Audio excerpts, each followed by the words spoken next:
నూలులో శతాబ్దాల గౌరవం, పట్టు పరంపరకు ప్రతీక, సంప్రదాయానికి శాశ్వత చిరునామా సఖీ.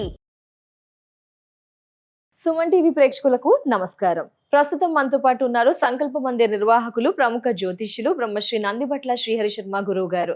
ద్వాదశ రాశుల్లో భాగంగా ఏప్రిల్ 16 నుంచి 30వ తారీఖు వరకు వృషభ రాశి వారికి ఎలా ఉండబోతుంది ఈ వివరణ తెలియజేయడానికి గురుగారు సిద్ధంగా ఉన్నారు. మాట్లాడతాం. గురుగారు నమస్కారం. గురుగారు వాగర్థావివ సంపృక్తౌ వాగర్థ ప్రతిపత్తయే జగతః పితరౌ వందే పార్వతీ పరమేశ్వరౌ. ఆదిత్యాయ చ సోమాయ మంగళాయ బుధాయ చ గురు శుక్ర శనిభ్యశ్చ రాహవే కేతవే నమః.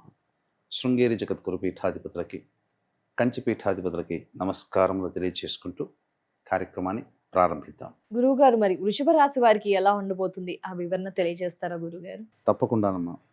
కృత్తికా నక్షత్రం 2, 3, 4 పాదాలు, రోహిణి 1, 2, 3, 4 పాదాలు, మృగశిర 1, 2 పాదాలలో పుట్టినటువంటి వాళ్ళు ఈ యొక్క వృషభ రాశిలోకి వస్తారు.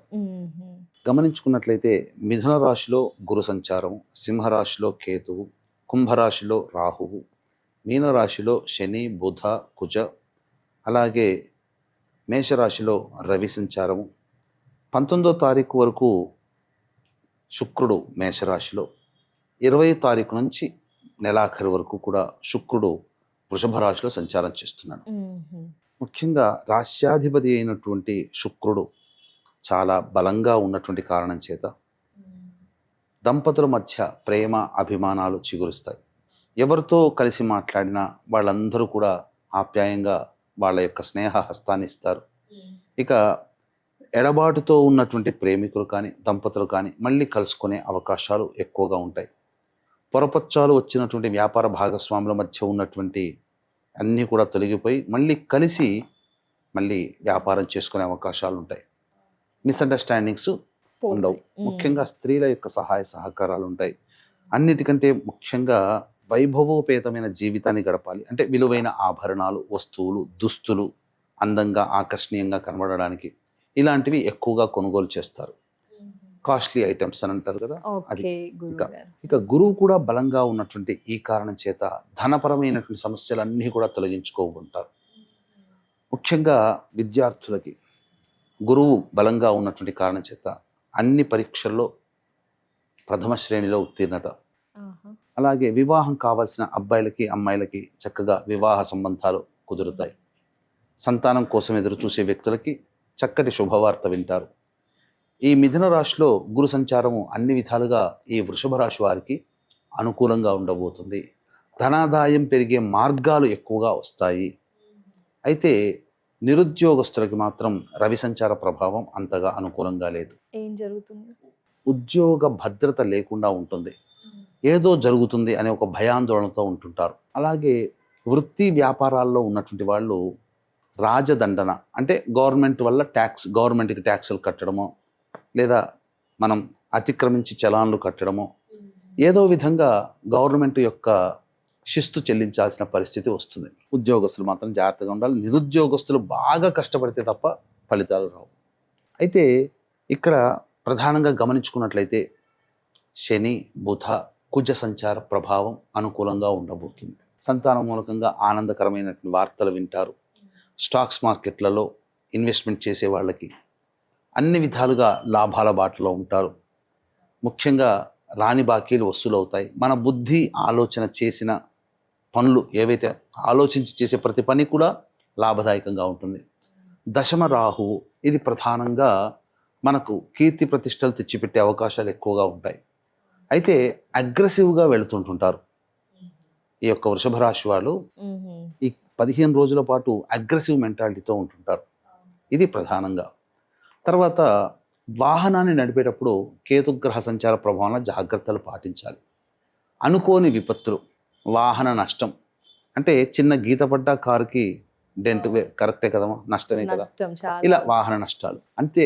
అన్ని విధాలుగా తర్వాత చూసుకుంటే ప్రధానంగా ఒక రవి గ్రహ ప్రభావము, కేతు గ్రహ ప్రభావము తప్ప మిగతా అన్ని గ్రహాల యొక్క ప్రభావము అనుకూలంగా ఉంది ఈ యొక్క వృషభ రాశిలో జన్మించినటువంటి వాళ్ళకి.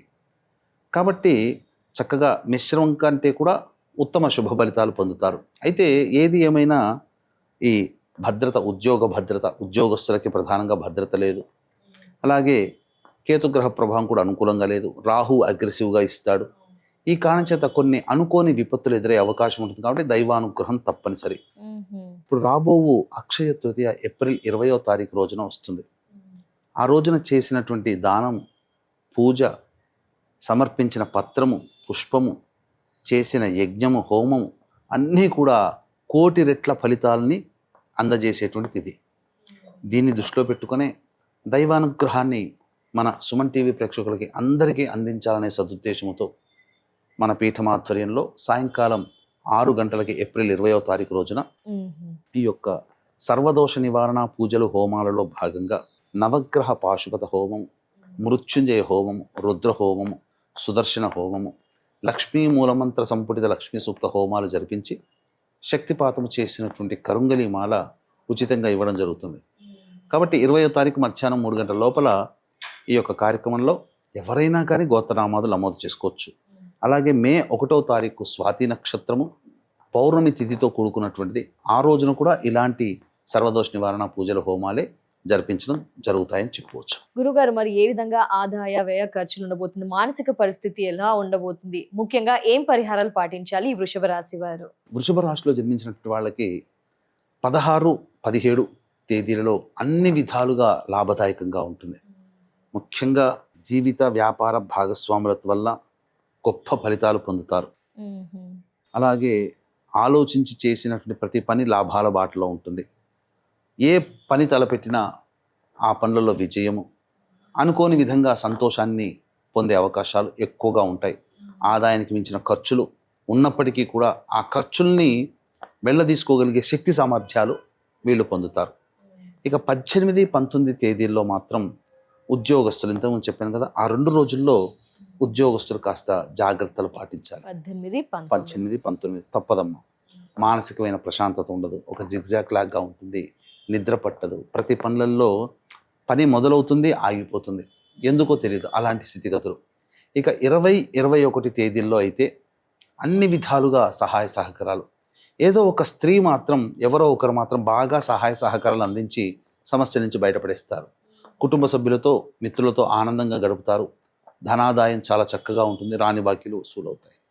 ఇక 22, 23 తేదీలలో ముఖ్యంగా అజీర్తి, అలాగే గ్యాస్ ప్రాబ్లమ్స్తో ఇబ్బందులు పడే అవకాశం ఉంటుంది. కుటుంబ సభ్యులతో, ముఖ్యంగా కుటుంబ పెద్దలతో, తమకన్నా వయసు పెద్దగల వాళ్ళతో ఎక్కువగా వాగ్వివాదాలు చోటు చేసుకునే అవకాశం ఉంటుంది. ప్రశాంతత లోపిస్తుంది. ఆనందకరంగా ఉండదు. ఇక 24, 25 తేదీల్లో మాత్రం అన్ని విధాలుగా యోగదాయకంగా ఉంటుంది. ఇతరుల యొక్క సహాయ సహకారాలు పొందుతారు. అలాగే ఆదాయానికి మించిన ఖర్చులు ఉన్నా రాని బాకీలు వసూలు అవ్వడమో, ఎవరో ఒకరు సహాయ సహకారాలు అందించడమో, ఆర్థిక పరంగా ధనపరమైన మనీ రిలేటెడ్ ప్రాబ్లమ్స్ అన్నిటిని కూడా సాల్వ్ చేసుకుంటారు. సోదర సోదరి మండల సహాయ సహకారాలు పొందుతారు. ఇక 26, 27 తేదీలు మాత్రం జాగ్రత్తలు పాటించాలి. ఊహించని విధంగా సమస్యలు వస్తాయి. ముఖ్యంగా వాహనాన్ని నడిపేటప్పుడు జాగ్రత్తలు పాటించాలి. తల్లిగారి ఆరోగ్యం పట్ల శ్రద్ధ వహించాలి. గృహోపకరణాలు, వాహన మరమ్మతులకి ఎక్కువగా ఖర్చులు పెరుగుతాయి. కాబట్టి జాగ్రత్తగా ఉండాలి. మనస్సు ప్రశాంతంగా ఉండదు. అన్నిటికంటే మించి ఆ 2 రోజులు తృప్తిగా ఉండదు. ఇక 28, 29, 30 ఈ తేదీల్లో మాత్రం ఆరోగ్యం జాగ్రత్తగా ఉండాలి. జ్వర పీడితులు అయ్యే అవకాశం ఉంటుంది. ముఖ్యంగా ఈ యొక్క చర్మ సంబంధమైన ఇబ్బందులు ఎదుర్కొనే అవకాశాలు ఉంటాయి. సంతాన మూలకంగా ఖర్చులు, సమస్యలు పెరుగుతాయి. తర్వాత ఈ యొక్క వృషభ రాశిలో జన్మించినటువంటి వారికి ప్రధానంగా రవి మరియు కేతుగ్రహ ప్రభావం, రాహువు కొంత ఇబ్బందికర పరిస్థితులు. కాబట్టి ఉన్నతమైనటువంటి శుభ ఫలితాలే పొందుతారు. అందుకనే గమనించుకున్నట్లయితే ఇప్పుడు చెప్పినటువంటి వాటికంటే ఇంకా విభిన్నంగా సమస్యలు ఎదుర్కొంటున్నట్లయితే దగ్గరలోని మంచి ఉపాసనా పరులైనటువంటి జ్యోతిష్యులను సంప్రదించి వారి సలహాలు, సూచనలు కనుక పాటించినట్లయితే మరింత మెరుగైనటువంటి జీవితాన్ని పొందుతారని తెలియచేయవచ్చు. అలాగే దైవానుగ్రహం మన ప్రేక్షకులకి అందరికీ అందించాలనే ఉద్దేశంతోనే ఏప్రిల్ 20 అక్షయ తృతీయ, మే 1 వైశాఖ పౌర్ణమి రోజున మన పీఠం ఆధ్వర్యంలో జరిగే సర్వదోష నివారణ పూజల హోమాల్లో గోత్రనామాదులు నమోదు చేసుకుని శక్తిపాతం చేసినటువంటి కరుంగలి మాలని పొందవచ్చు. ఖచ్చితంగా ఆ కార్యక్రమంలో ఉండడం వల్ల మనశ్శాంతి, అన్నిటికంటే మించి కోరుకున్నది దైవానుగ్రహం వల్ల పొందుతారని చెప్పడంలో ఏమాత్రం సందేహం లేదని చెప్పవచ్చు. ఏమైనా పరిహారాలు ఇంకేమైనా చేయాలంటారు గురుగారు? ఇదే పరిహారాలు విషయానికి వచ్చేసేసరికి ప్రధానంగా ప్రతిరోజు సూర్యుడికి నమస్కారం, సూర్యాష్టకం 6 సార్లు పారాయణం చేయడం, వీలు కుదిరినప్పుడల్లా గణపతి స్తోత్ర పారాయణం చేస్తే చాలా మంచిదమ్మా. తప్పకుండా. ధన్యవాదాలు గురుగారు. వృషభ రాశి వారి గురించి తెలియజేసినందుకు. నమస్కారం గురు. సర్వం శ్రీ ఉమామహేశ్వర పరబ్రహ్మార్పణమస్తు.